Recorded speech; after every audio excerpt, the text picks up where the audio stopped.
Welcome to Oh Brother, a podcast where we try to figure it all out with your hosts, Brandon and Collin. On this week's show, Shaky Shaky the Thing. Ahoy! Ahoy! How's it going? Pretty good. How are you?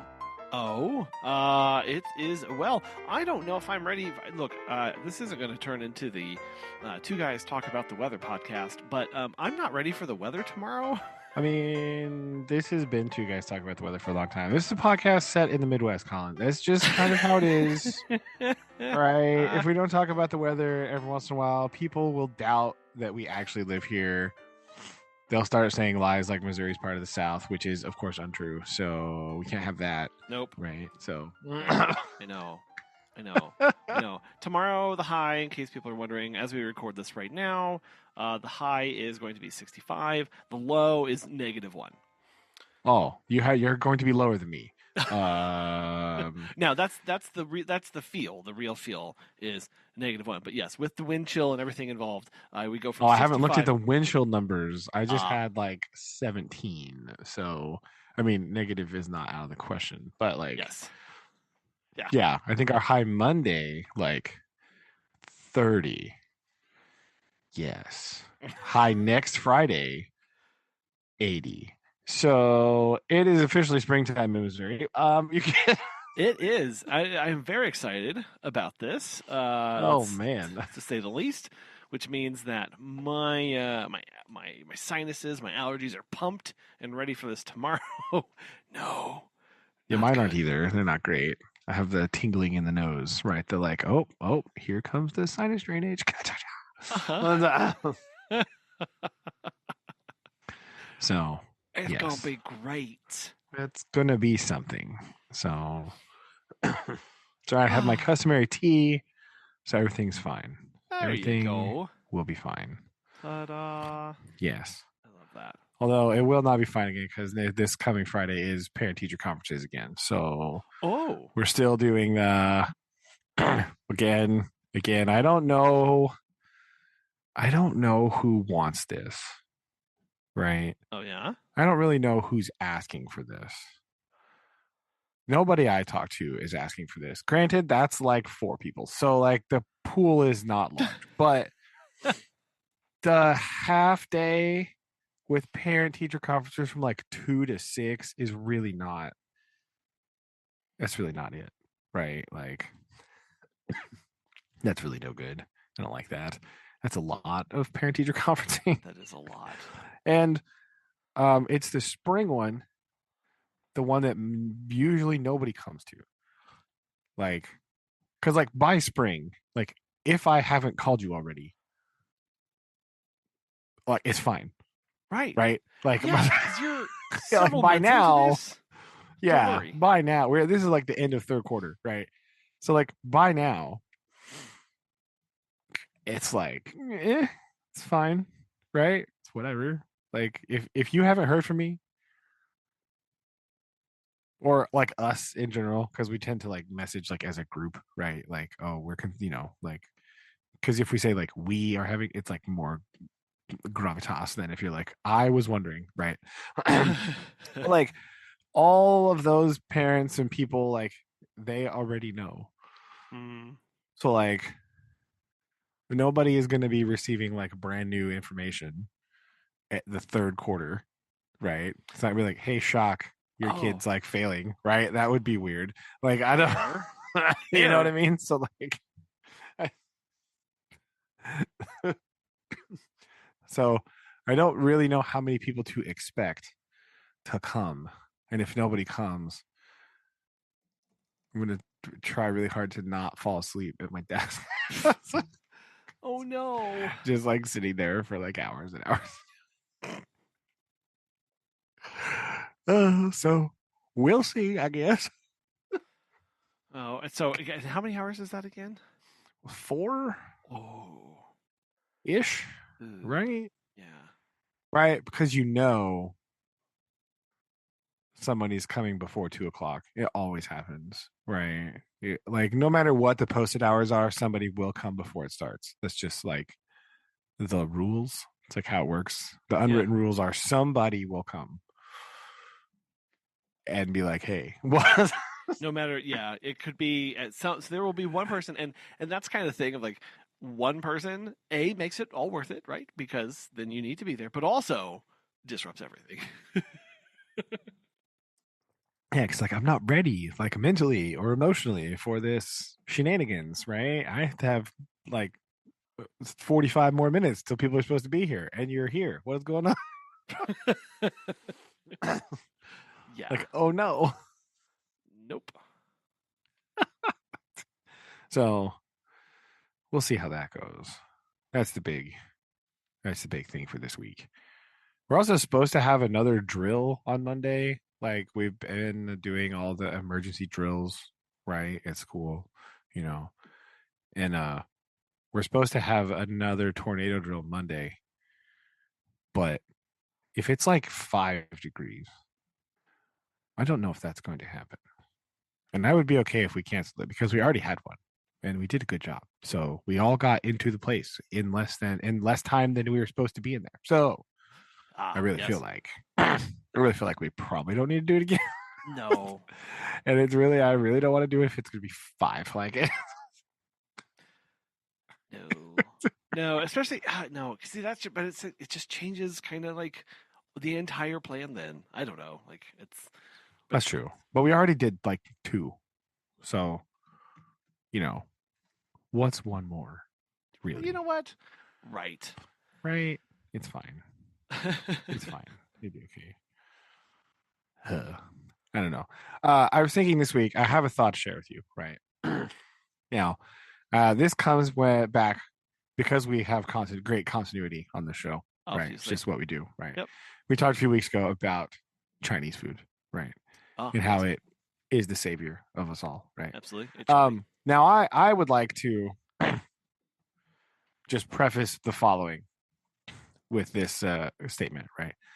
I am aware that just saying Chinese food does not do justice to the probably hundreds of regional cuisines in China, right?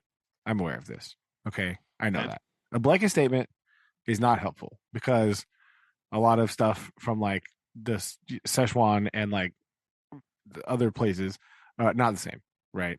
So, like Hunan or whatever, those are going to be different. Okay. But, I also need everyone to know that I am from Southern Missouri, and Southern Missouri style Chinese food is also kind of different, right? Like every place in Southern Missouri, basically, like if you say Chinese food, there's going to be certain things on the menu. Many of them not actually Chinese, right? Mm-hmm. I'm aware of this. Fair. That's right. A good point. Like, so like there, you get kind of stuck in this like box, right? Where if you want like a certain type of Chinese food, you cannot get it in Southern Missouri, right?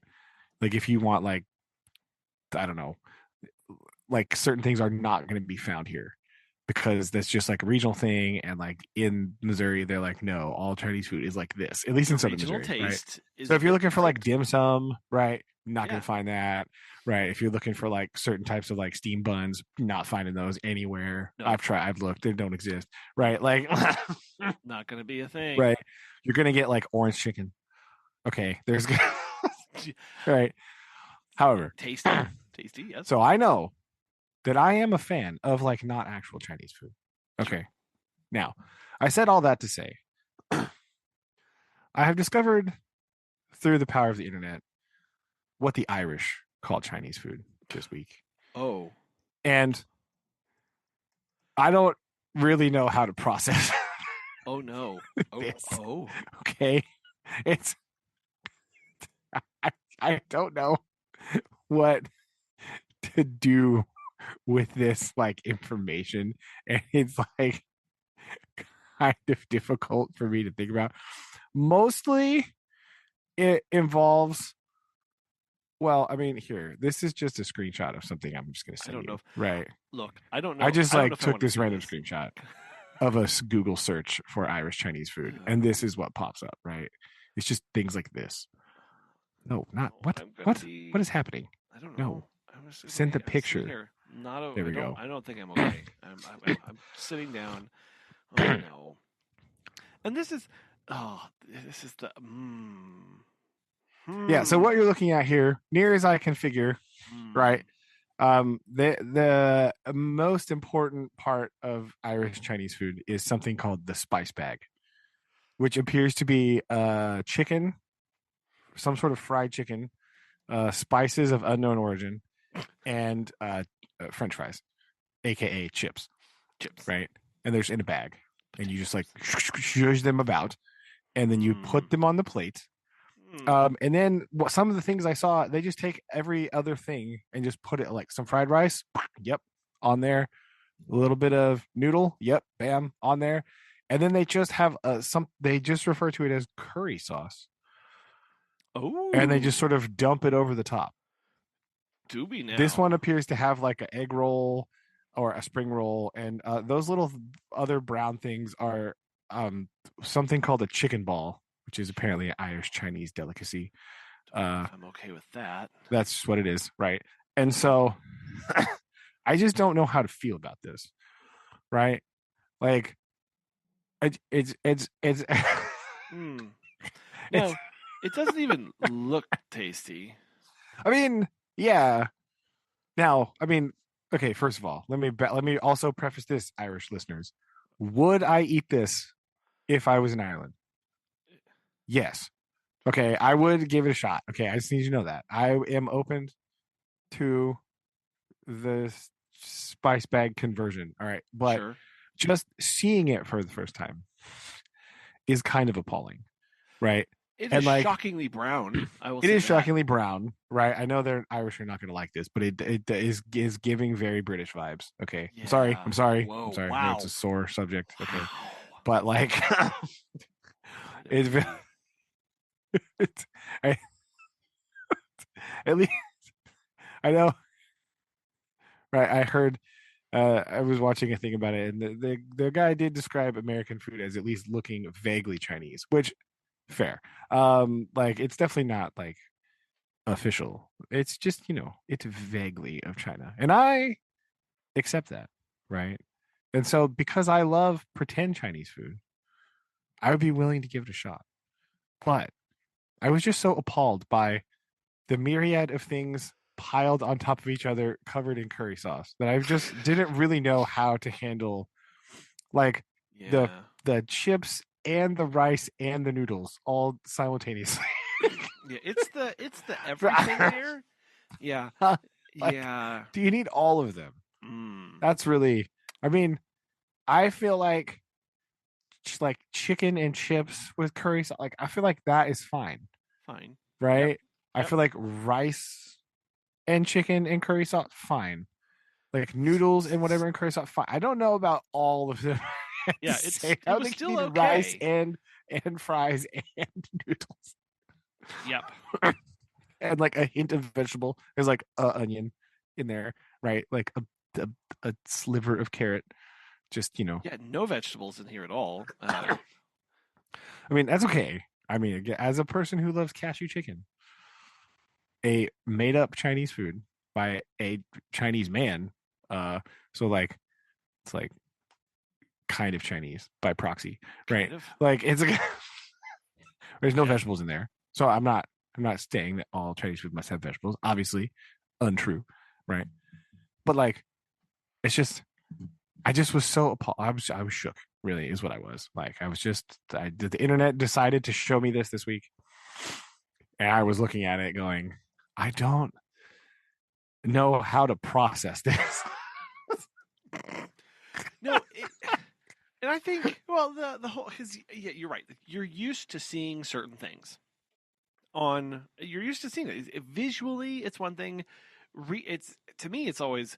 Hey, I can't really tell the difference based off of the description or even what you're calling this. I really need to see it. And yeah, I've never seen anything like that in my Yeah, life. And it's it's interesting. it is a thing, right? It is a thing, right? And again, would I be willing to eat this? Well, yes, of course. That's silly. So like I just need any before any Irish people out there get super offended by my comment, right? Know that I will, if I ever make it to Ireland, I will investigate this further. Right. So I just know that we'll put a pin in there for if that ever happens, which who knows. But Yeah. I just upon just seeing it, I was so appalled. Also, how much salt is in there? That's really the other. I Oh, don't know. I don't. don't know if my doctor would let me eat that. Right. I don't know. Yeah, I think you're getting in Like trouble your just looking at sodium it. level will Honestly, be off the charts. Like crash the little monitor will like break. Like I can't. well, you may be able to, double up on meds Maybe, before, maybe. before you Yeah, dive yeah, yeah. into that thing. To extra hydrate before and That's after, right? crazy. Oh yeah, absolutely. I don't, that's not really my cup of tea, but different Yeah, strokes it's for fine. different It's fine. people. I just needed to share that with you also. Yeah, I just needed you to know yeah. that this existed. I'm really looking at Right. that picture. I just can't get that out of my head. It's not just it's not just that one, right? There's other Yeah. ones, right? We'll find a good spice bag, put it maybe candidate for show notes here for you, Colin. But like Oh, just yeah. like random things in, you know, you go. It's inspired by Chinese cuisine. Yes. It is the most commonly sold Chinese takeaway in Ireland. Mm, There you go. mm. I don't know, There you go. when I think spice bag, my first thought went to boil bags like you get at a Cajun Oh restaurant. yeah. Those are delicious. I do enjoy those. This thing, maybe not, but it's Who okay. knows? It's Who different. It's knows? different. It's different. It is different. That is true. So like, I don't know. I don't know. Okay, But well, is the option is there should the occasion ever arise. true. There you go.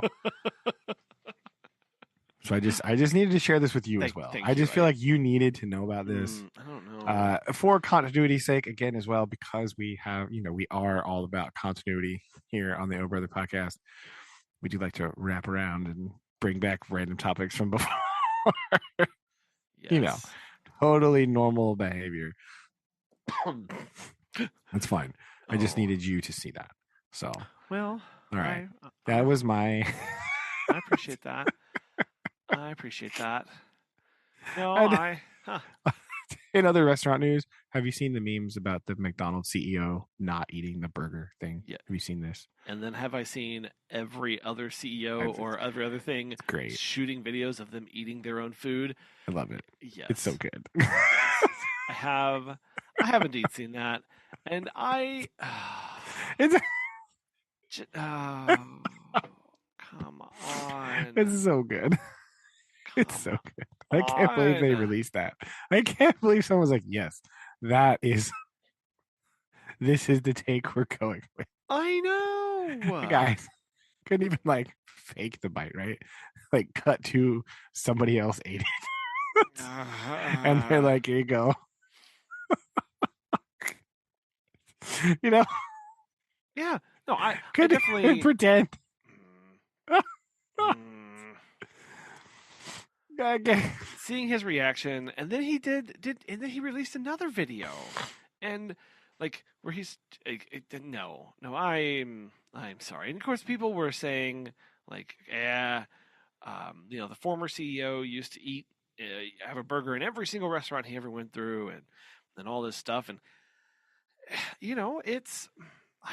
It's just it was not. I don't know who said, "Hey, buddy, here's what you need to do for good PR to help us. You of all people need to help us sell this new burger and this new thing that we're trying." Like, no, I don't care. Nope, I don't need to see you, the CEO, eating your burger. That's not. No, it's just bad PR. People, come on, don't do that. It really is. It really is bad. I don't know. I don't know who approved this. Was like, yes, this is what we're going with, right? We're gonna go, and this take will be good. Like, who looked at that and was like, oh, this is good, right? Like, that's the most one of the most distressing parts about all of this is that somebody looked at that and went, "Oh yeah, that's the one. Absolutely. Keep it." Like I don't know. No. I don't know how It's you just say, it's so bad. do it one more time? Just like one more time. Yeah, really. Ay, ay, ay. Like we're not even trying at this point. We're just gonna sweet. Oh, you know what? We're being authentic, Brandon. We're being authentic online because that's what the people want. They want authentic. They don't want highly polished and produced and fast cut montages. They just want an authentic, single cut thing. It's all I good. mean, that might be true, but like, I don't think this is what they meant by No. by that. I don't think they meant take a dainty bite of a burger and say words like, "I don't even know how to hold it." Like, brother, what do you mean you don't know how to hold it's it's a an burger. hamburger? It's like, I know it's named after a city in Germany, but like, this is like the American cuisine here, guys. You can't be telling me you've never eaten a hamburger before. Like, what are you doing? Yep. What are these lies? No, Not okay with that. how did you how did you get a CEO that's never eaten a hamburger at a hamburger restaurant? I think that sentence really just defines everything that's wrong with modern McDonald's, though. Right? Because we've talked about how they lost the plot and they don't Oh, really understand their job anymore. And apparently it's because the CEO doesn't even eat hamburgers. no, no, he's trying to go after lattes and all sorts of stuff instead of That market is oversaturated. You're not going to win in the latte market, no. right? The random drink thing, okay? It just can't. There's not even a point in competing in random icy drink market because it is so saturated with 80 bazillion places. Like everywhere you go, you can get some sort of weird icy drink thing, right? So your cut of the margin is not going to be that big. You just give up, right? Don't even worry about it. You can have one in case somebody also wants it, but like, why are you not? You got to focus on the on the thing that brought you there, right? Can't be serving janky French fries and not good burgers because you want to be in the drink market that people like on Instagram twirl it and then take a like tiny drink out of it. Like that's not what you Mix can't the make any ice money and then there. What are you doing? Yeah, you have to shake it, shaky, right? The thing, like, you're never gonna compete in there. No one's gonna be like, oh man, yes, let's go there for that specifically. You can get it there when there's other things, but like, yeah. So again, we've lost the plot. It's all the inside of McDonald's is as brown as an Irish spice bag, right? It's just terrible. It's Mm-hmm. no whimsy, no Nope. fun. It's just Oh there's man. no fry guys. Okay. Nope. This is my hill. Okay. I'm dying on this hill. Okay. Right. McDonald's started sucking as soon as the fry guys went away. Yep. Okay. As soon as all of the whimsy left and there was no more characters, they painted over all the murals. Right. Took away all the bright colors. Nope. No good anymore. Disc Bad. friends learn lessons. People want whimsy.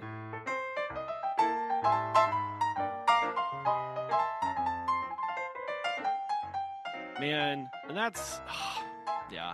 I uh,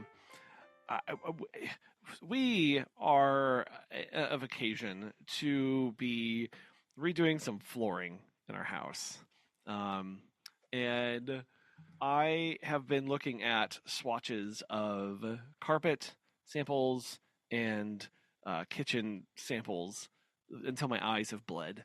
Oh yeah. Doesn't take And very long.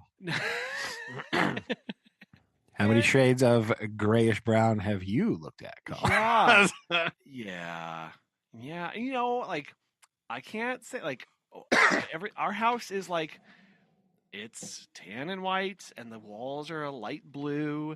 Upstairs, like did all the bedrooms upstairs light blue with white trim, and it's all kind of just like light and nice and Yeah, but all the most popular floor colorings right now are like weird dark gray brown. Yeah. So this this becomes an issue because I don't like I don't like dark flooring. I'm not. I'm sorry.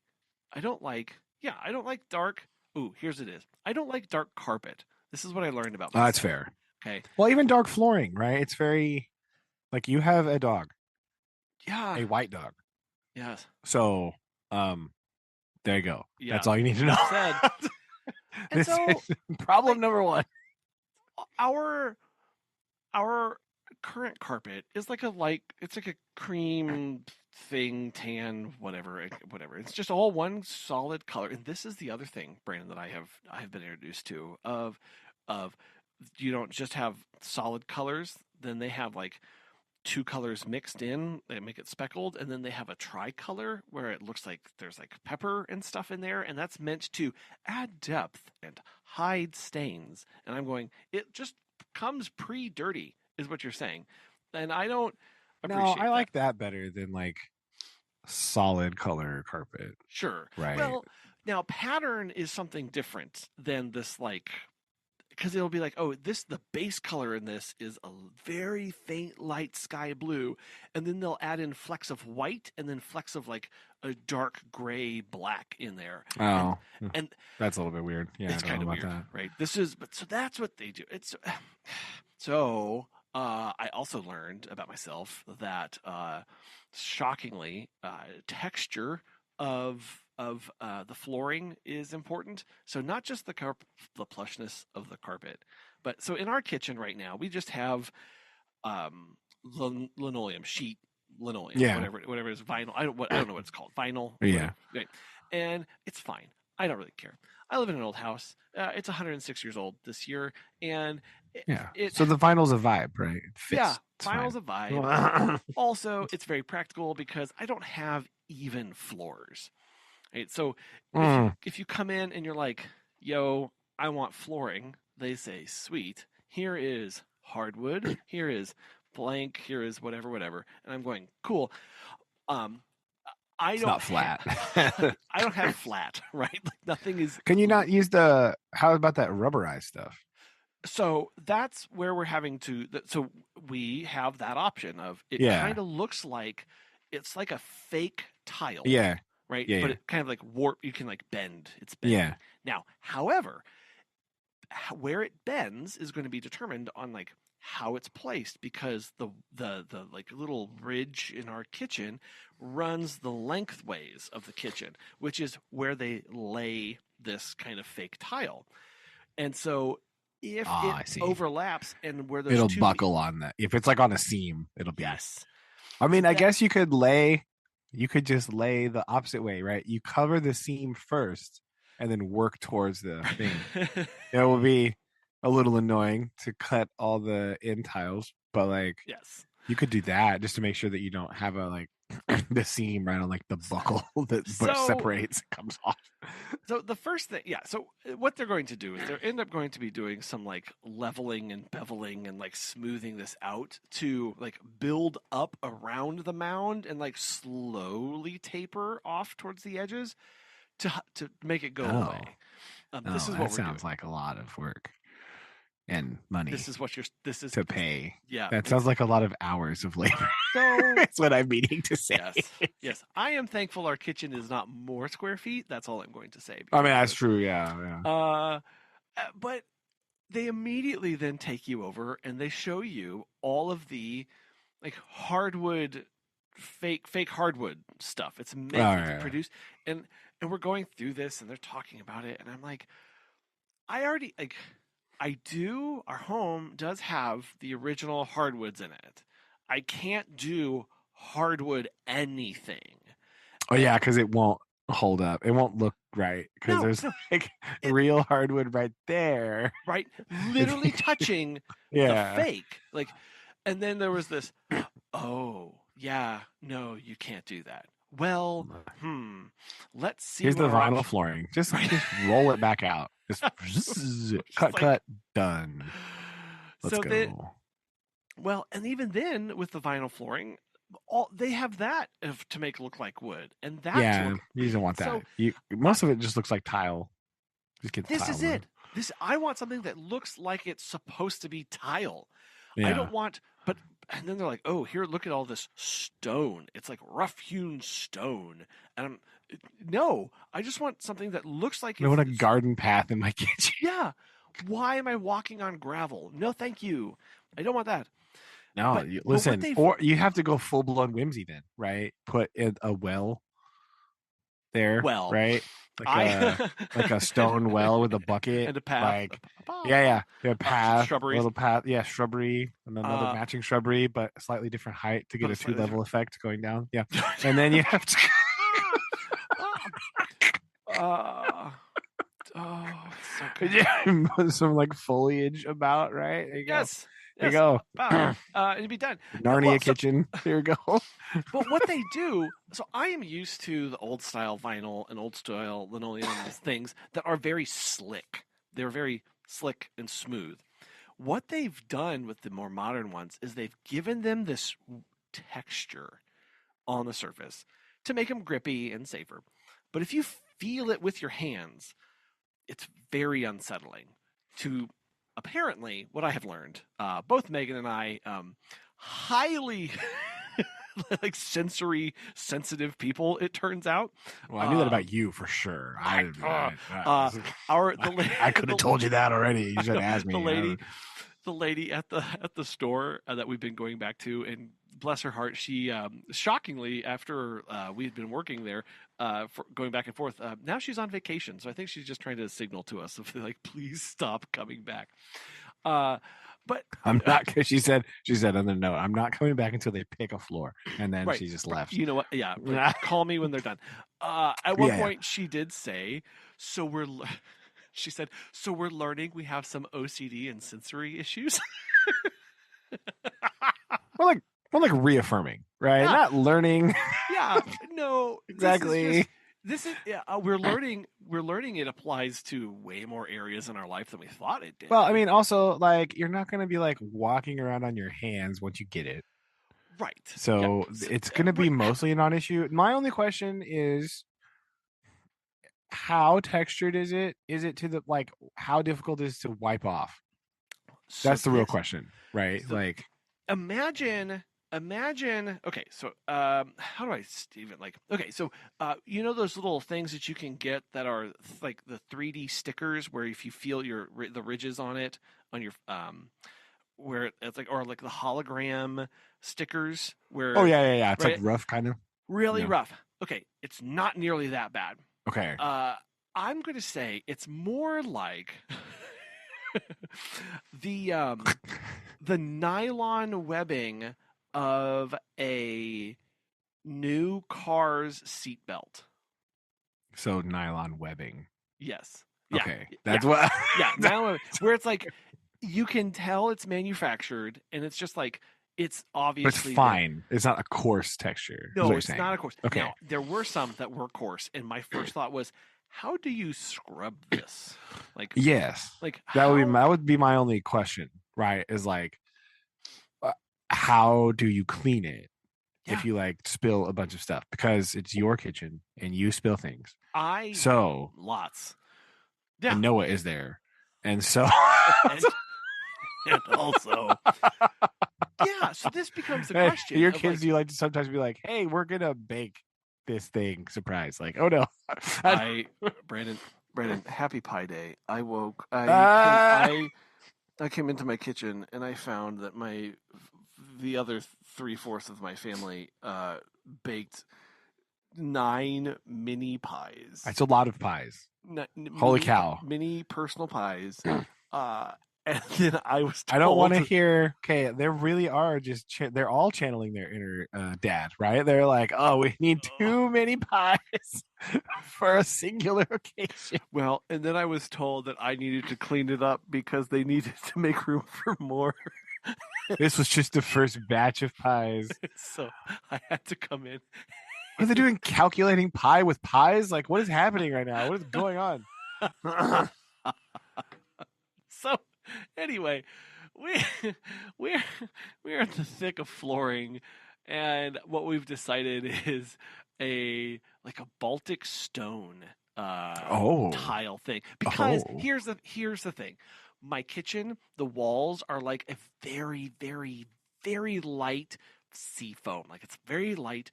All the trim is white. My cabinets and all the drawers are white. My mm,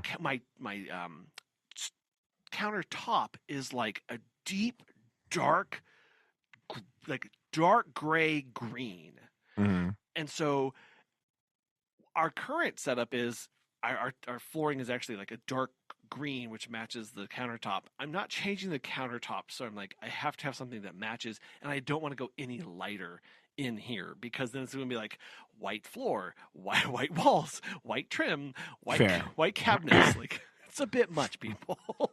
That is a lot. Yeah, So anyway, all that to say is that we've been pestering people, and one the guy who came out to do measuring and kind of start getting his quotes and stuff was like, he's like, I don't know, I don't understand. He's like, oh, is this you guys having fun basically? And I'm like, yeah. no, I'm having to do this because my floor needs to be replaced. It's ripping over there. This is not fun. This is utilitarian. Stop. Dang. My wife and I. Way to shoot down the flooring guy. He's I like, know. dang, that's harsh, bro. So I I just was had just to say, trying like, to. so yeah, my first thought was like, no, this is horrible, and I hate every aspect of this. Yeah, But what came out was, oh yeah, let's go. Anyway, it's so good. great. Woo. I love it. Stop asking me questions. Oh. Oh dear. Yes. So the flooring saga continues. That is Uh, quite the saga. A little rough. I actually had to tell Megan at one point when we were picking out carpet. For some reason, the kitchen was easier for me to pick between. And I think it's because when all the carpet was the exact same and I was just picking hues Oh of stuff. yeah. And then True. as soon as you would turn in the light a different, oh, this is the other thing. All of the lighting above the displays of carpet is not human lighting. Like this is not the kind of lighting that you have in your home. I guarantee you, every single light bulb in your home is 38 to 52% dimmer than what they have displaying above this. So the color is completely off. So what I was having to do was like take these little samples, walk over into a far corner of the store and like loom over them so I could actually see what these are going to look like. And it would be like, oh, this carpet's yellow. Who would put in yellow? But when you look at under the bright light, it's like, oh, it looks kind of creamy. But no, this is just straight yellow. Anyway, I hate it. I told Megan, this is going to be the one time where we are ultimately, I am not going to like anything that we look at ever. And we're just going to pick something that is close enough and we have to move on. Because there's going to be no perfect carpet. I will not be happy standing here. It's not going to be what I want. Because the other thing that was introduced to us, Brandon, was the technology of, well, people put different carpet on their stairs versus the rest of the floor. Why? And I went, why? And they went, well, because in the bedrooms and the hallways, you want a plush carpet because it's nice and cushy underneath your feet. On the stairs, you do not want a plush carpet because it shows wear. So you want a tighter pile, basically, and a more knit thing. And so people put a knit or tight pile, low pile on the stairs, and then the plusher carpet everywhere else, which means you have to match across piles, which I think I would just rather go tight pile everywhere. see, this is right, like because the plush carpet, it wears down really fast. Yeah. Right, like it shows wear really quick in any, like in a hallway or like in like the entrance to like a bedroom, right? It's gonna show like really Yeah. bad. So like you would want a tighter pile just because it's more durable and it doesn't show wear near as much. In my opinion, this is just my opinion as a me, but like Yeah. but like the bigger, more plush carpet, it wears out very quickly. Yeah.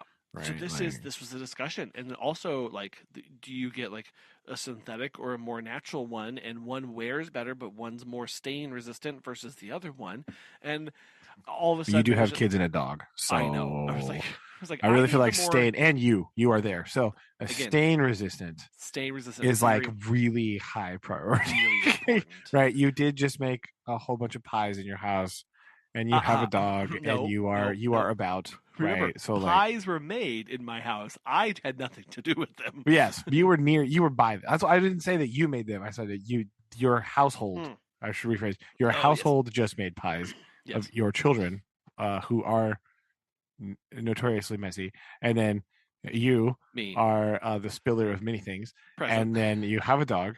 Uh-huh. Um, Also present. Yes. So now, so, and it's they kept asking like, well, what do you like best? And unfortunately, I'm going. none I of it. don't know because I All haven't seen garbage. all of the options. I can tell you exactly what I don't like based off of what I have seen. So I just have to see a lot more variety, honestly. Yeah, but you could say like, don't show me any more like these four. So that's What else you got? that's ultimately what I end up having to do Okay, there you was go. basically say, I know I don't like this. This is not good. If it's close to this is not okay. Um, and and then I also learned that uh, carpets, when they're like, oh, they're stain resistant. Uh, speaking of, okay, look, okay, like chemicals are great and they help with a lot of things, but I learned that when they add stain resistance to the carpets, which every manufacturer does, to each individual thread, okay, I need you to conceptualize the amount of chemicals that are going into carpet. Ready? Each individual thread is dunked through an R22 or whatever it is, stain resistance thing. Then the whole thing is woven. Once the entire thing is woven, they dunk the entire roll in the same chemical and then they let it come back up and and then they let it dry. And then Gotta if you make sure you want, get it all. You know, you got You don't want to miss anything. right, and it makes me like again, I'm sure these chemicals have been tested and there's no possibility that they have It's any fine. issues at all. It's fine. It makes me think very differently of like laying on a plush carpet and like getting it all in your face and everything. It's So like what you're saying is you're good. You're looking into wood floors and rugs, is what you're saying now. You're gonna like. everything. Oh well, and then the lady was like, she's like, oh well, if you don't want the chemicals, we have. They make carpet out of wool. You can get wool carpets. Oh, oh dear. I don't like the sound of the cost of that. Even though wool is a naturally renewing resource, because it's just it's sheep's. But like, Yep. No. I don't. Uh, I don't think I want to know the cost of wool carpeting. yeah. I was like, tell me, like, let's look at this. And so we actually we're looking at it because like I just want to see what those options were, and I started to really like it, like really like it. And then I checked the price. Yes. Most carpet is between like $3 to $4 a square foot. Like most somewhere in there. You can get cheaper or whatever, but like $3 to $4 a square foot, fine. Um, Wool carpet, you start at 8 and you go up to like 15 or more per square foot. Oh dear. Oh my. And listeners, you may be going, well, $8, that's fine. Okay, we're gonna take $8 times a Yeah, home, no. right? Like, okay, Yeah. like let's say 900 square foot if you have a living room and if you have bedrooms. I'm not including a kitchen or a dining area or a bathroom. If a home is, 1,500 square feet, 900, maybe carpet, you're already just in carpet, you're looking at $7,200. And then you have installation on top of that. And then you have the pad. And like, so quickly you're at like 12 for Yeah. carpet. No. Oof. No. It's So pretty rough. I backed slowly away. I closed it, and I went, "No, I'm not doing Yeah, it's pretty. Oi, oi, oi, oi. even even at like $4, I'm like, I have too much. What can I? What, no, there's too much carpet in my life. I don't. This is not good. This is not good. That is a lot. Yeah, yeah, That's oh my. I don't. yeah, yeah. Especially because because yeah, it's typically what they say is installation will run about half of the cost of the carpet, Yeah. right? Like so, or whatever. Like it's fine, but like whatever. I didn't like that, and I went, you know what?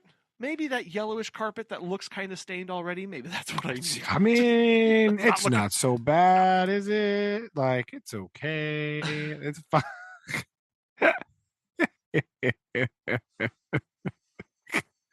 it's, it's fine. Yeah, See?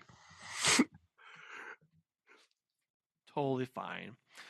Oh, but you know who wasn't fine or was That's true. yeah. You know who's not fine at all? Wait, I have another segue Oh, for you. oh, sorry.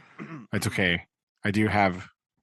I was wondering if you wanted a sixth grade quote of the week, Oh, yes. just Sorry. for Yes, randomly. yes. I need Right. random things I heard from six. Yes. Okay. Yeah. So here you go. Here you go. Once again, ladies and gentlemen, we play the game where I say to Colin a random phrase that I've heard in the sixth grade classroom with no context whatsoever, and then tell him the story behind it. Here we go. Okay. Colin, here we go. Can you sharpen my pencil, abracadabra?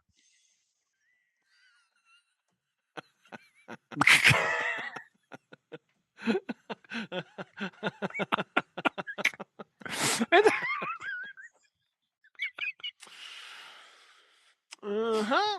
Yes. What Yes. was this Like, was this a feigned attempt to ask somebody like nicely, or were they trying to convince them to do something? no, Like, they were just being all mouthy, right? And so this kid comes up and he's asking me if I would sharpen his because I have a handheld pencil sharpener at my desk because the wall mounted one sucks and the electric one that I have is terrible. So I unplugged it because it doesn't work and it eats color pencils anyway.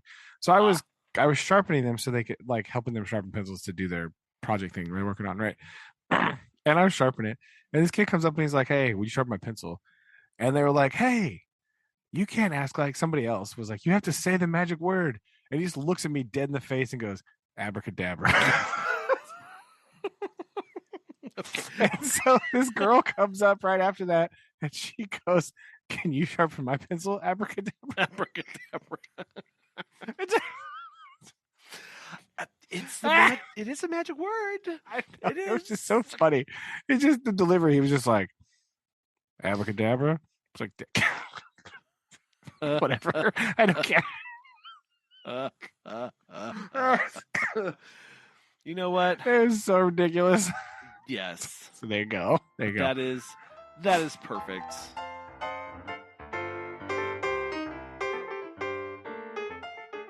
It was great. Great. But not great is our boy Pip here Oh, doing all kinds of shenanigans. well, Let's see. Where were so we? 46. 40 Right. 46. Right. So Yeah. first off, 46 isn't too bad. We're not too no, bad yet. I had completely at some point, for some reason, and maybe it's because it's referenced more during these chapters than previously. My brain, it finally clicked in my brain that he calls where he lives the temple, Yes. and It's like the courtyard thing or whatever. yes, Right. yeah, It's weird, but it's whatever. and I was going, well, is there? So I actually looked this up. Apparently, the inner temple was where all the barristers and all of the lawyers used to live and hang out together. Ah, It okay. was like it's one of the like that was the place to be. It's one of London's four historic inns of court. where there was a professional association of barristers with origins dating back to the 14th century. Now I'm just reading off of this thing. And I was trying to decide, is that where he's actually living, or was he trying to refer to his domicile as the temple, kind of like he refers to Wemmick's, the castle or whatever?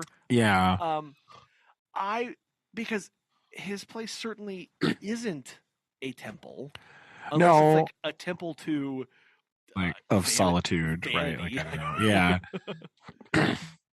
Yeah, I don't really know.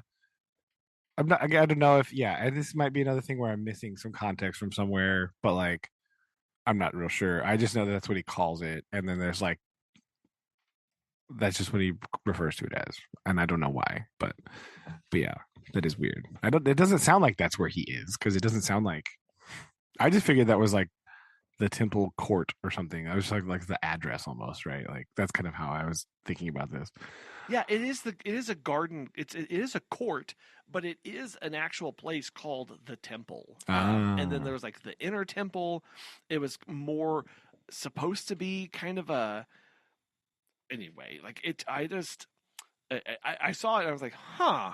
This is very interesting. For some reason my brain just finally latched on that today, and I was like, oh, he's been calling it that a while, but now I'm trying to see, is there more meaning behind this, or is he just referring it to it as the place that it is? yeah, yeah. I don't know. Yeah. Anyway, so that's because right off the bat he says turning from the temple gate as soon as I had read the warning. Anyway, he's off to the races here. Yeah. He's like I don't remember where we go. He's on his way to Herbert's girlfriend's house, Yes. right? And so he's going through the like shipbuildy part of London, right? A place where he doesn't normally traverse. And so he's like trying to figure out like where he is and like he's just sort of taking in new sights, like new places and new sights and smells and all of these things where he's going by the rope makers and there's old hulls and they're oozing slime and dregs of tide in the yards of shipbuilders and shipbreakers, what rusty anchors blindly biting into the ground through though for years off duty, what mountainous country of accumulated casks and timber, how many rope walks that were not the old green, like he's just like kind of taking it all in. Yeah, Saying like, it's wow, this is nuts. totally different. And I didn't get the feeling like he was overwhelmed by it. I think it was more I think he's almost, just sort of taking it in, like it's yeah, this is new, I've never been over here, like that's almost in a kind of refreshing sense to him to have yeah. something new and novel in his life. Yes. um but he goes to it's Clara's house, right? Because this is Provis is in the upstairs room, right? Yes, And so he next to goes, Clara's dad, right? yeah, he's going to visit Herbert, because Herbert's there, and then he's gonna stop up and say they're gonna check in on him, just kind of like get the lick, because this is where he's brought him, and he hasn't seen him since they brought him here, right? So he's coming to see, and he's just uh he's very kind of he thinks the house is very nautical as well, right? Um, the dad is upstairs, carrying on all kinds of ways, Yeah, right? he's going all kinds of crazy, and um, like he, the big revelation here is that like at first, like he finally meets Clara, and he kind of is like, dang, yeah. this is a good person, right? Well, Like this, like she is an actual genuine good person. And he's kind of like taken aback by that. And he's also kind of like, good job, Herbert. Like yeah. He I'm calls her sorry. might have passed for a captive fairy. Yes. And he loves watching how they interact, of how she's how Herbert is doting and kind of protective over her, how she's deferential and kind to him, and how like they just like really complement one another really well during the simple interaction of Herbert talking about like what's in this basket of food. And and it doesn't, listening to it, you go, oh, well, obviously the first instinct is going to be that's not a lot of food and it seems kind of simple. But Pip is more struck by how they're interacting, this interaction as a whole between them, and how wholesome and wonderful it is. I mean, this is the first like healthy relationship he's potentially ever seen, right? Like Sure. thinking about it, like Joe and his sister, like his sister was all like demanding and like threw things at Joe all the time, and like it was not, it's not, it's not like the worst, but it wasn't great, right? And then we see like we hear about like Miss Havisham's relationship. We've seen the pockets, right, in that whole fiasco, like the parents, and then like Herbert and Clara are like, oh, okay. Okay. We kind of saw it's kind of that way with like Wemmick and Miss Skiffins, right? They're also a pretty like chill, pretty good relationship. But like this one, for some reason, he's like very taken aback by this one, just like how they're interacting and how like at ease they are around each other, and just like how Well, they it's both probably, clearly want to be around each other. yeah. Right? Well, he's definitely Estella's name does come up one time here, and I think that's also on his mind through this and watching them in that Whose name does? Estella. Oh yes, Wait, yeah, of uh, course, because her name always comes up every 5 seconds. President. Um, Sorry. Yeah, she comes up kind of at the end here, where he's like, "Oh," and I thought about her, and I walked away quickly. yeah, because I was like, oh yeah, that would, because like, if you compare Herbert and like Clara, and then like imagine Pip and Estella, like there's no way it could be that good, right? Like it's not. Yeah. So he's really, he is kind of like, wow, okay, dang, um, okay, wow, and after that they go upstairs, and they have to go past the room of the father here, who is carrying on and muttering and looking at his telescope and doing stuff. To And they get survey upstairs. the river, basically. Yeah, they get upstairs and they meet with Provis out there, and they are sort of like plotting what is the next step, right? And they they're trying to figure out like how do they check in, but like not make it obvious that they're checking in, right? Yeah. And to make sure that everything is okay, and if you need anything or if like whatever. And so we come to the classic example, right? The old standby, right? Throughout literary history, this is the thing that happens, right? They come up with a plan. Not this, not the first part. They're going to signal by window shade, right? Mm-hmm. And if it's like at a certain like halfway down, it means good to go, right?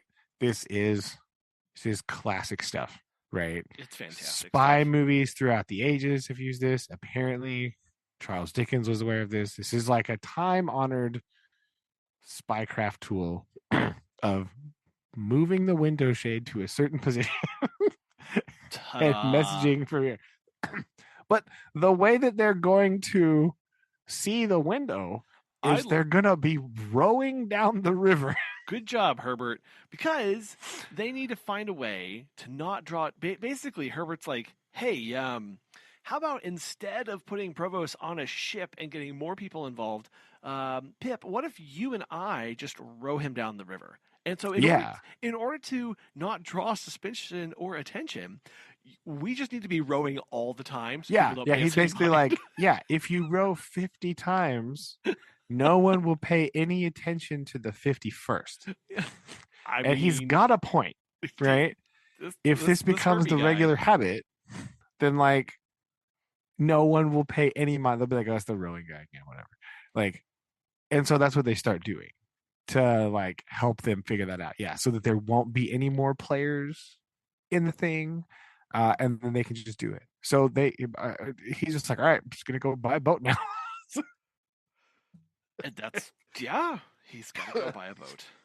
Yeah, and that's what they do. He practices. They practice doing it, Oh, right? well, there is this phrase here where he says, um, again, this reflection of, not reflection of, but his perception, and he's processing this, Clara and Herbert. He says, when I had taken leave of the pretty, gentle, dark-eyed girl, and of the motherly woman who had not outlived her honest sympathy with the little affair of true love, I felt as if the old green copper rope walk had grown quite a different place. We on the way in, he's got this kind of overwhelm and awe and Mm-hmm. maybe a little bit like I'm not sure about this. He said, old barley might be as old as the hills and might swear like a whole field of troopers, but there were redeeming youth and trust and hope enough in Chink's basin to fill it to overflowing. And then I thought of Estella and of our parting, and I went home very sadly. Very sadly. Very sadly. That's fair, right? Yes. Um, but as they're practicing rowing, right, he has more thoughts about this kind of at the very end, right, where him and Herbert are talking about the tide, right, because the river is very tidal here through London, right, so it's pulling back and forth, and he has this interesting remark where it's like, in short, I was always full of fears for the rash man who was in hiding. Herbert had sometimes said to me that he found it pleasant to stand at one of our windows after dark when the tide was running down, and to think that it was flowing with everything it bore towards Clara. But I thought with dread that it was flowing towards Magwitch, and that any black mark on its surface might be his pursuers going swiftly, silently, and surely to take him. Mm-hmm. Oh. Well, so again, he's got this, not, I mean, probably a healthy level of paranoia given what we know about certain things and stuff, and he's just now on edge, and now he's seeing danger and everything around him. No matter where he goes, he can't simply enjoy the river going. And I think part of this is now Pip doesn't have. Hey, guess what? He doesn't have any great expectations to look forward to anymore. Uh, Herbert can look at that window and watch the river and is longing for this wonderful thing out there and this great thing, Clara, right? He has this expectation of her. And now Pip has nothing. He just has, I got to smuggle a yeah, random dude out of here. I guess. Yeah. Yeah, that's pretty, that is true. Chapter 47, I had to read a lot of this like twice because I was like, what on earth is happening? Oh, I skimmed this very quickly because I tried and I went anyway. I listened to this one again too. I have no idea. These are allusions to something that is completely lost on me. And when I was trying to look up some things about this, like it wasn't recommending these chapters for things that the book was alluding to. And I was like, what the heck? I have no idea. Right. I have no idea either. So I don't know exactly what is going on. I'm sure that this means something. And then it is just going over my head, right? Right. Like, I am sure that people in 1850 understood what was happening, right? To a T, they understood. Maybe not everybody, but like, whatever.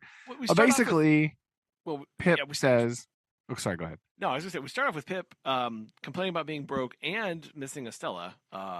So yeah, we're there. In order to distract himself, he decides to go to a play, right? He's gonna go to the theater, which is a plan for if you're dodging creditors and do so. Like he's talking about, is this chapter? He's talking about like selling jewelry. Yes, he's selling things. He still doesn't want the money the money because he gave the he gave the money back to He told Herbert to take it back to to Provis. Magwitch, yeah, the provost. So like he gave it back to him, he unopened, right? And so he like doesn't want any of that in there. And so he is like trying to deal with this on his own for the first time in ever, really. Um so like that part's interesting, and he just needs a distraction, right? He needs to be distracted, and so he goes back to the theater with where Wopsle was performing, Uh huh. right? He's still there too. He's still there, and he sees some plays. I don't I don't understand anything here at I don't all. either. Yeah, it's not a it's like the first one was Hamlet, right? And these are just like other plays. Yes. And basically they're not good is kind of what we're Yes. getting. We The this definitely get it's not good. Yeah, this is all like very bad. It's not produced well. It's talking about like the costuming is weird. Yeah. Um right, and it's just the plays are not great, right? And they're strange. And they go on and on and on about them. And that part's not important, right? The important part is that in the middle of one of the performances, we also find out that he goes twice, right? We don't find out until the next chapter that those two instances were about a week apart, which is a weird place to put that information Uh in the huh. following chapter.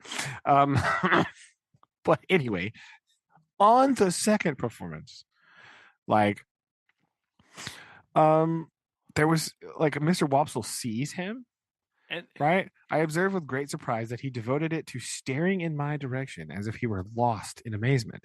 There was something so remarkable in the increasing glare of Mr. Wopsle's eye, and he seemed to be turning so many things over in his mind and to grow so confused that I could not make it out. I sat thinking of it long after he had attended to the clouds and the large watch cases, and I still could not make it out. Right? And he's like Wopsle's like staring at Pip in the middle of this program and has this really bemused look on his face. And Pip is like, what is he doing? yeah, why are you looking at Why me? is he looking like that? But afterwards, he goes down and he talks to him, and we discover something, right? It was the strangest thing, said Wopsle, drifting into his lost look again. And yet I could swear to him. Right? Becoming alarmed, I entreated Mr. Wopsle to explain his meaning. Please. That's Right? great. Right? He was like, he was like, were you not with him? And Pip was like, what are you talking about? Uh huh. And then he goes on and on and on and on and on. And basically, Mr. Wopsle relates to Pip. He's like, hey, Pip, do you remember all those Christmases ago when you and I and Joe trudged out to the marshes, marched out to the marshes rather, in search of the convicts with the officers? And he's like, yeah. Yeah. And then he's like, he says something like, boy, do I ever, but I didn't tell him that. No. And he was like, do you remember the two that we came upon them? And he's like, yes. I do. And he's like, one of them was sitting behind you. And he's like, which one? And he was like, it was the one that was all beat up. And Pip is on like super mega high alert now.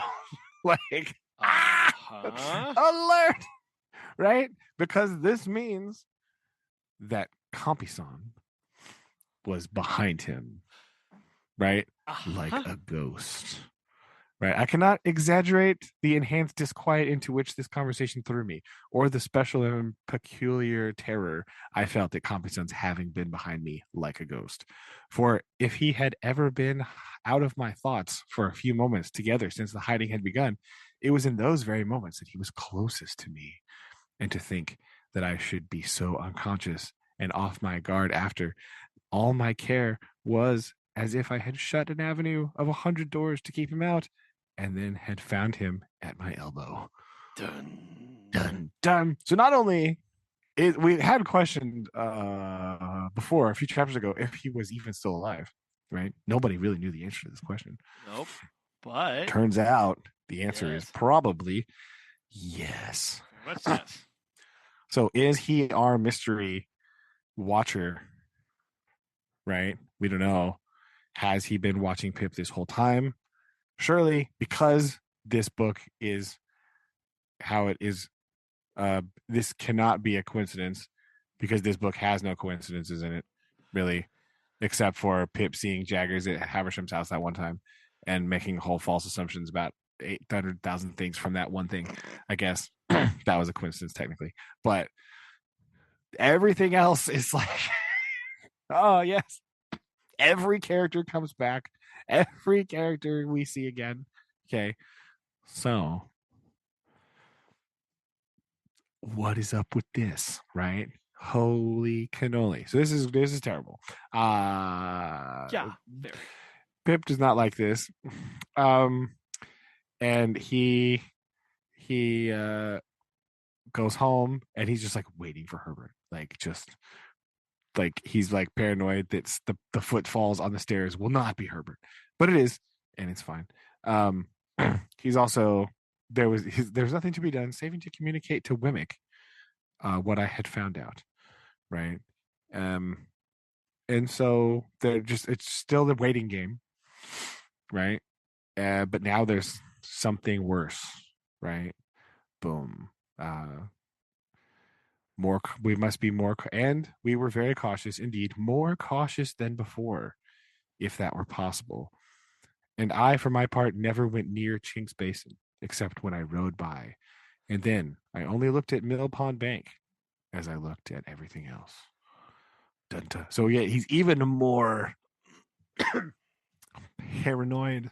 Oh yeah. And on like high alert, right? And again, not necessarily unfoundedly. Nope. No. Oh no. You're being stalked by somebody who you know has ill intent towards the person you are harboring. Well, and potentially you, right?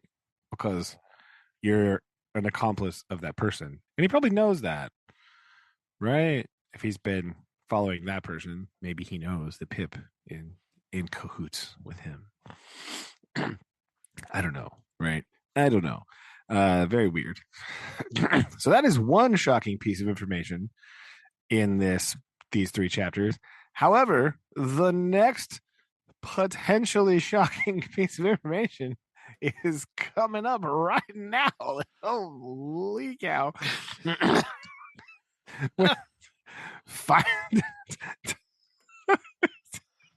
All the revelations being made immediately because, right, as in chapter 48, do you have anything else to say about the chapter other than no, it was I don't. very long and confusing and I didn't know what was happening?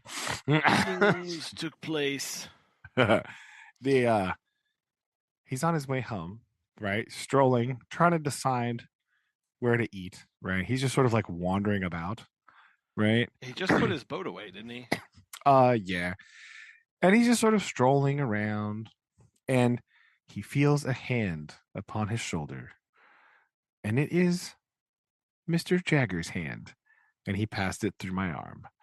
As we're going in the same direction, Pip, we must walk together. For where are you bound? And he's like, home, I guess. I don't know. He's like, don't you know? He's like, well, I don't. Oh, he says, I returned, glad for once to get the better of him in cross examination. I do not know, for I have not made up my mind. You are going to dine, I suppose? No, maybe. I don't know. Anyway, they have this like very awkward conversation in which Pip will refuse to reveal to him that he's thinking about dinner. And he's like, Jaggers is like, you should come eat with me. It'll be great. Wemmick's coming. So I changed my excuse to an acceptance. And he walks with Jaggers to the office and hangs out there for a little bit. and then they go to the house, right? Um, and we're hanging out. Wimmick is there, but this is work Wimmick. Oh yes. Okay. And he makes several comments during the course of this chapter where this is like it felt like there's twin Wimmicks and I'm currently with the wrong one, Uh-huh. which is a really funny way to put It's how great. Wimmick splits his personality up between these things. But we do have, right? Wimmick does say, he says, "Did you send that note of Miss Haversham's to Mr. Pip, Wimmick?" And he says, "Well, no, because you told me to send it, but then he walked into the office, so I just kept it." So here it is. Uh-huh.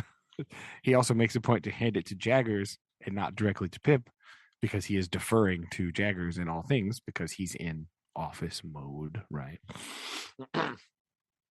And the note basically says, "I need you to come see me about that thing that we talked about." Okay. It's really, really direct.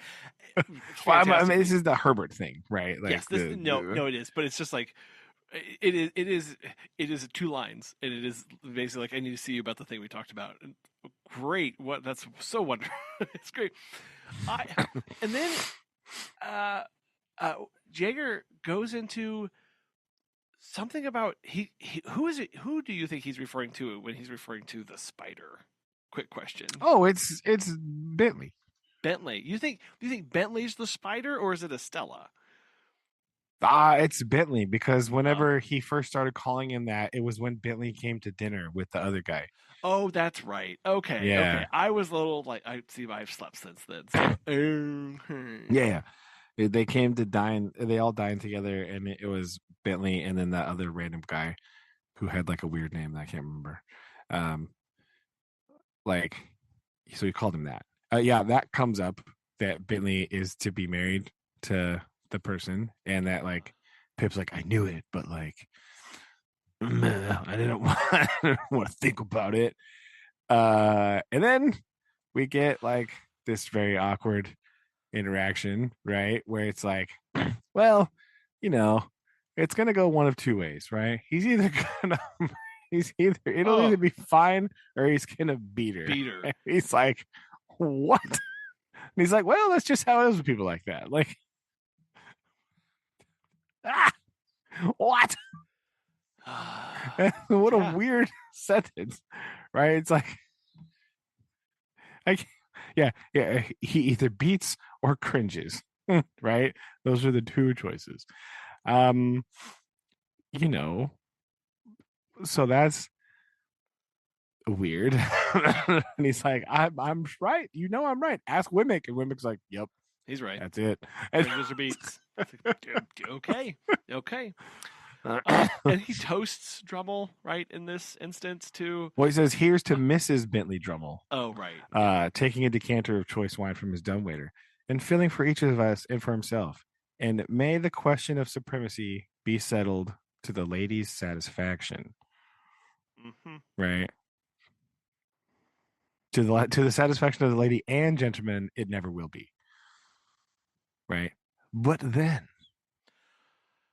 Then he calls Molly in is like the Molly. maid lady, Molly. right? Yes. Yeah, how slow you are today. She was at his elbow when he addressed her, putting a dish upon the table, and she withdrew her hands from it. She fell back a step or two, nervously muttering some excuse, with a certain action of her fingers as she spoke arrested my attention.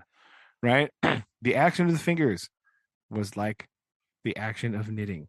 And she stood looking at her master, not understanding whether she was free to go or whether he had more to say to her and would call her back if she did go. And her look was very intent. Surely I had seen exactly such eyes and such hands on a Mm-hmm. memorable occasion very lately. Dun dun dun.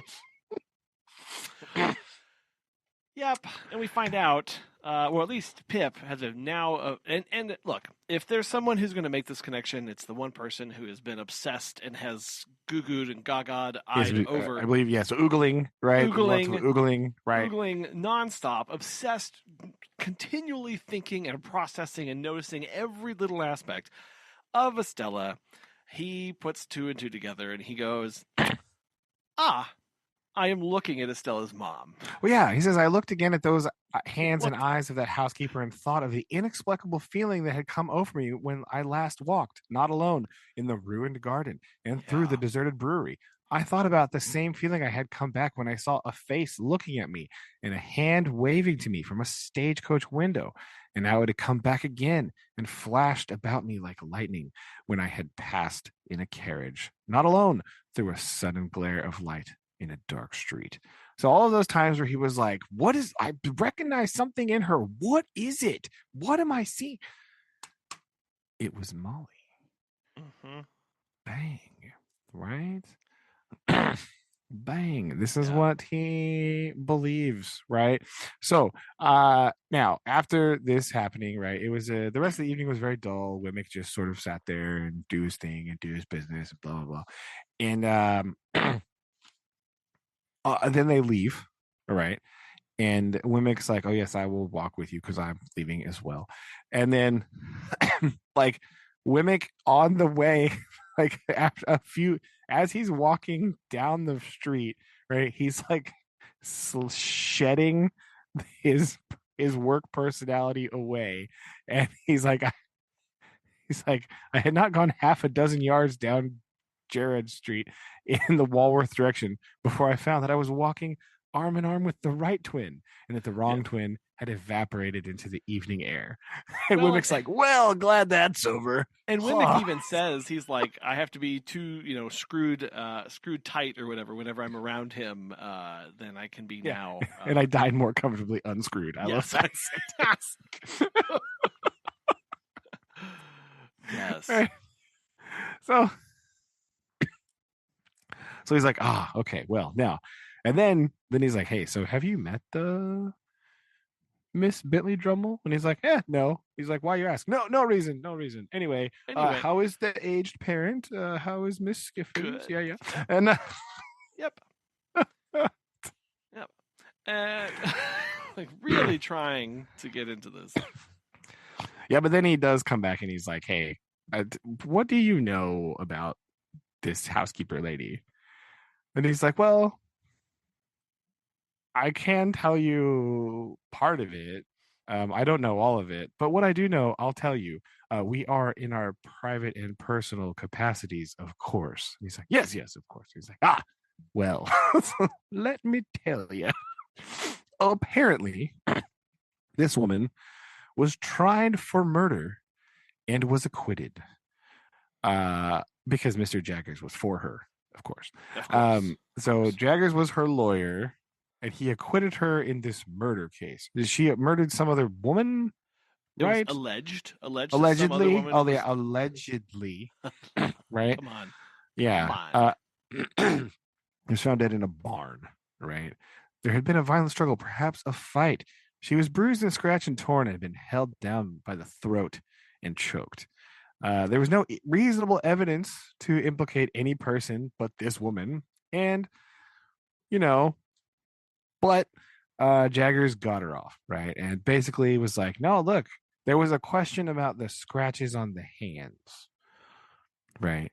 And like they were like, is it fingernail scratches, like somebody trying to stop you from choking them? And Jagger's like, no, she went through the brambles. Look, there's a torn dress on the bramble bush. See, it's fine. That was the big key piece of evidence that got her off, right? Well, Well, and but the boulder yes. he has a boulder point here, doesn't he? Yeah, which is kind of weird because Kind of he's like, intense. yeah, it is intense because the hypothesis was that she was in the process of getting rid of her child, who was approximately 3 years of age 3 years old. this time. So she was, they used the phrase destroying her child. And he was like, that's what she was doing. but you're not charging her for that, so it doesn't matter. Yep. Right. That's basically what he says. He was like, she couldn't have murdered this woman because she was murdering someone else. not, Yeah. not murder, was getting rid of. Getting Right. She rid of. was, her alibi was she was getting rid of her child. Right. Uh-huh. So she couldn't have been up to murder No. because she wasn't even there, because she was somewhere else destroying her child. Just wild. Yeah. He says, you are not trying her for the murder of her child. Right. So, as to this case, if you will have scratches, we will say, for anything we know, they may have accounted for them, assaulting for the sake of the argument that you have not invented them. Yep. Bang. So, Mr. Jaggers did such a good job of confusing the jury that the woman was acquitted. Right. And immediately after that, this woman came to work for Mr. Jaggers. Weird. Yeah. And he says, Wimmick, by any chance, do you remember the sex of the child? He's like, yes, it is said to have been a girl. It said. Yep. Yes. Yep. Yep. And they and then he says, anything else? Nope. I destroyed your letter. Okay. And they ended court. Oh yeah, he's all spycraft Wimmick when he's like, I read your letter and I burned it. And then nothing to report. That's great. I don't even remember what letter he wrote him. Let's be honest with you. I've been he was asking. He asked for. He put it out by post where he was trying to get like, hey, just so you know, I'm good, and you let me know if anything happens. Oh, okay, yeah. Like just. Oh yeah, just like if there's any change in the thing. Yeah, like, but he was being all vague and spycrafty about it. Yeah. Okay, yeah. And Wimmick burned it. So then I burned it. Like, cool. So now we are left in a bit of an interesting state, right? Because we have now Pip now has two very interesting pieces of information. Oh, boy, right? Does he. He knows that Compison is alive and in London. Yep. And he knows potentially the identity of Estella's mother. Yep. And he has been summoned to Miss Haversham's house. So nothing could possibly go wrong now. No, because it ended so well, the last of the Havershams. So I think yeah, right. Like, why are we even worrying? Yeah. So we have this new information. Boy, howdy do we. And we're going to go see Haversham, which is a totally nothing bad could happen. Bad idea. Yeah. So here we go. This is, man. This one was quite the roller coaster of information, and because what Pip is trying to piece together is like, he's also trying to piece together like, why is Molly here if that is her real name? Yeah, exactly. And he even asks Wimmick, he's like, because you said that he tamed her. How did he tame her? And what Wimmick is basically saying is, he got her off of murder. And what we are realizing is, he's blackmailing her. It's not. Yeah, it's. He went to her and said, the only way we're getting off of this is basically if we say that you murdered your child. Yeah. And which means we have to give your child away to somebody else. Yes. Somebody named Miss Haversham. Maybe. Allegedly. That's what you said. Yeah. Yes. Yeah. And then like the true like heartlessness of that, I guess, from Jagger's perspective, the just utterly what a just wretched and horrible situation to be done, because it also then leads credence of like, well, if that's true, then she did do the other murdering. Allegedly. Because we know that Jaggers is not above falsifying character witnesses. Oh no. Definitely not. We saw that before. Yes. So That's what when Pip first came to his office. That's what they were doing. yeah, So yeah, he was saying, "No, you don't look like it. Go find somebody else." Uh, work, which man. So there's a whole lot of that going on. So yeah, we'll see. I want to know. Oh, so much of what's going. yeah, I think chapter 49 here is about to be quite interesting. It's gonna be a banger, that's for sure. Yeah, well, I don't know about that, but it'll be written well, and then yeah, only 10 left too. I know. So We are in the we are barreling towards in. the climax here. Still have no idea exactly what's supposed to be happening. Like, No. I don't. There's like no way any of this gets wrapped up in like a satisfactory manner. So like, Nope. Let's just see what's going on here. Oh. And Yeah. Oh, Pip. Well, I can hopefully round us out here with a little bit of a haiku. Oh, beautiful. My week. Beautiful. Okay. Endless carpet rose. 2 shades, nearly the same cream. Still we stand, unsure. It's a big deal. It's a big. I'm just gonna be unhappy. It's gonna be fine. I'll survive or something.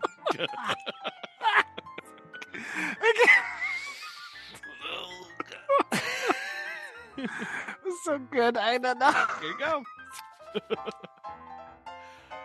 And it's too bad Barney is not around, right? No, I know. No carpet barn mule for you, right? I bet For he ya. had your Dirty. answers, right? Oh, I know. Poor Barney, Dang. not around. But I know. we'll see. And so that saga continues. So All right. just who knows what's going to happen. So we'll do this thing again soon. All right. Okay. Love you. Love you too. Bye. Bye.